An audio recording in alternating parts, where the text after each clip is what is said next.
என் அன்புக்குரியவர்களை, நம்முடைய ஆண்டவரும் இரட்சகருமாகிய இயேசு கிறிஸ்துவின் நாமத்தில் உங்களை அன்போடு கூட வாழ்த்துகின்றேன். இயேசு கிறிஸ்துவின் பிறப்பு எல்லாருக்கும் மகிழ்ச்சி, சந்தோஷம், ஆனந்தம்.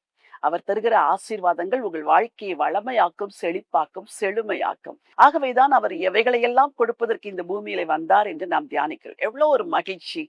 உலகத்தில் ஆஸ்திகள், ஐஸ்வர்யம் உங்களுக்கு இல்லாதிருக்கலாம். ஆனால் இயேசுவே உங்களுக்கு ஐஸ்வர்யமா இருக்கிறபடினால், அவர் தருகிற இந்த ஆசீர்வாதங்களை நீங்கள் பெற்று சந்தோஷமா இந்த உலகத்திலே வாழ்ந்து முடிக்கலாம். ஆண்டவர் தருகிற இன்னொரு ஆசீர்வாதத்தை யோவான் எழுதின சுவிசேஷம் 1:9 வாசிக்க விரும்புகிறேன். உலகத்திலே வந்து எந்த மனுஷனையும் பிரகாசிப்பிக்கிற ஒளியே அந்த மெய்யான ஒளி.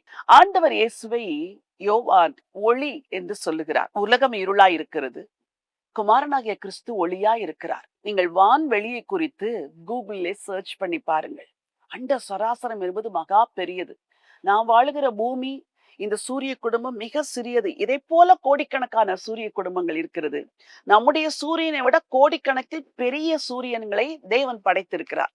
இவைகள் மிகவும் பிரகாசம் உள்ளவைகள். ஆனால் இவைகளை எல்லாம் படைத்த ஆண்டவர் ஒரு காரியத்தில் பிரகாசம் இருக்க வேண்டும் என்று விரும்புகிறார். அது உங்கள் வாழ்க்கை.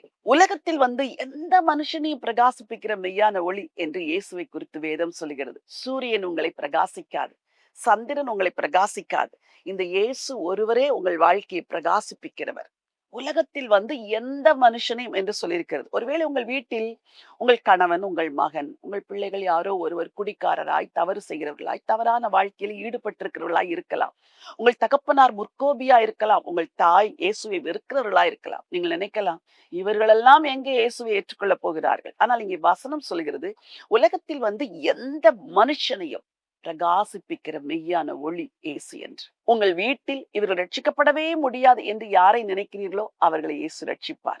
இவர்கள் மாறவே மாட்டார்கள் என்று யாரை நினைக்கிறீர்களோ அவர்களை இயேசு பிரகாசிக்க வைப்பார். நான் ஒரு பாவியா இருந்தேன், என்னை அந்த ஒளி சந்தித்தது, இன்றைக்கு என்னை பிரகாசிக்க வைத்துக் கொண்டிருக்கிறார். உங்கள் குடும்பத்தையும் உங்களையும் இந்த ஒளி பிரகாசம் உள்ளவர்களாய் மாற்றும். நம்புகிறீர்களா?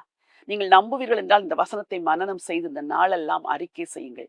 என்னையும் பிரகாசமுள்ள வாழ்க்கை வாழ நடத்துங்க ஆண்டவரே என்று கேளுங்கள். உலகத்தில் வந்த அந்த ஒளி உங்களையும் பிரகாசம் உள்ளவர்களாய் மாற்றும். ஜீவனுள்ள தேவனே, நல்ல ஆண்டவரே, உலகத்தில் வந்து எந்த மனுஷனை பிரகாசிப்பிக்கிற மெய்யான ஒளியாகிய நீர் இன்றைக்கு என் வார்த்தையை கேட்டுக்கொண்டிருக்கிற உடைய பிள்ளைகள் ஒவ்வொருவரையும் பிரகாசிப்பிக்க வேண்டும் என்று சொல்லி நான் ஜெபம் பண்ணுகிறேன் ஆண்டவரே.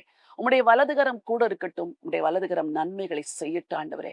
யாருடைய குடும்பத்திலெல்லாம் இவர்களெல்லாம் மீட்கப்பட மாட்டார்கள் என்று மக்கள் துக்கத்தோடு இருக்கிறார்களோ அப்படிப்பட்டவர்களை இந்த வருஷத்துல கர்த்தர் மீட்கும்படியா ஜெபிக்கிறேன். பிரகாசிப்பிக்க வேண்டும் என்று சொல்லி ஜெபிக்கிறேன் அப்பா. மனதார வாழ்த்தி ஆசீர்வதிக்கிறேன். இரட்சகர் இயேசுவின் நாமத்தில் பிதாவே, ஆமென், ஆமென். பிரியமானவர்களே, உலகத்தில் வந்து எந்த மனுஷனையும் பிரகாசிப்பிக்கிற இந்த ஒளி உங்கள் வாழ்க்கையும் பிரகாசிப்பிக்கும். நம்பிக்கையோடு இந்த நாளை துவங்குங்கள். இந்த நாள் ஒரு வெற்றியின் நாள். God bless you.